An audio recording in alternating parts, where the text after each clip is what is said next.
Баршаңызға сәлем достар, менің каналыма қош келіпсіз. Бүгін сіздермен өте жұмсақ, өте дәмді шығатын осындай творожный пирог жасайтын боламыз. Сіздің үнемі жасайтын пирогыңызға айналатынына сенімдімін.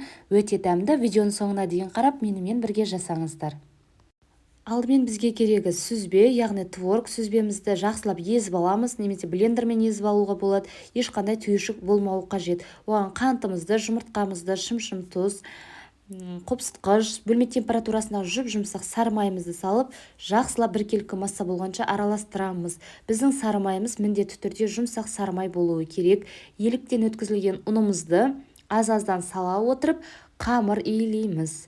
Қамырымыз осындай жұмсақ, аздап қолға жабысатындай қамыр болады. Екі бөлікке бөліп аламыз. Біреуі үлкен, бірісі кішкене, аздап кішілеу, яғни бетіне жасаймыз. Формамызға осылай қолымызбен тегістеп жайып шығамыз үлкен қамырды. Үлкен қамыр астына, яғни кішісі бетіне узор жасауға. Аздап жем салуыңызға болады. Менде аздап малинаның тосабы болды, яғни вареньясы. Творогпен жасалынатын жұмсақ болғандықтан қатты көп салудың қажеті жоқ. Осылай аздап саламыз.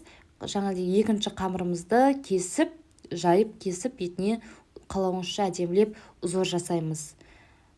Қамырымыз өте жұмсақ келеді.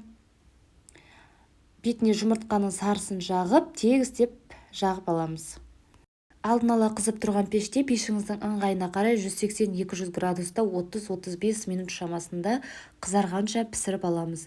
Әбден суығаннан кейін кесіп дастарханға ұсынуға болады. Міне көріп тұрсыздар, өте дәмді, жұмсақ біздің пирогымыз дайын.